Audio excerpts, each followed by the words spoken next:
જમ્મુ કાશ્મીરના બારામુલામાં સુરક્ષા દળોએ બરફ હેઠળ છુપાયેલા હથિયારોનો મોટો જથ્થો કબજે કર્યો। જમ્મુ કાશ્મીરના બારામુલા જિલ્લામાં સુરક્ષા દળોએ તાજેતરમાં બરફથી ઢંકાયેલા વિસ્તારમાંથી હથિયારો અને દારૂગોળાનો મોટો જથ્થો કબજે કર્યો। સુરક્ષા દળોને ગુપ્ત માહિતી મળી હતી કે બારામુલાના જંગલોમાં આતંકવાદીઓએ મોટા પ્રમાણમાં હથિયારો છુપાવ્યા। આ માહિતીના આધારે સુરક્ષા દળોએ વિસ્તારની તલાશી અભિયાન ચલાવ્યું અને બરફ હેઠળ છુપાયેલા હથિયારો અને દારૂગોળાનો જથ્થો શોધી કાઢ્યો। કબજે કરાયેલા હથિયારોમાં AK-47 રાઇફલ્સ, હેન્ડ ગ્રેનેડ્સ, પિસ્તોલ્સ અને મોટી માત્રામાં ગોળીઓનો સમાવેશ થાય છે।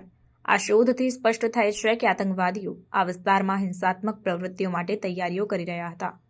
સુરક્ષા દળોએ આ હથિયારોને કબજે કરીને મોટી દુર્ઘટના ટાળી છે।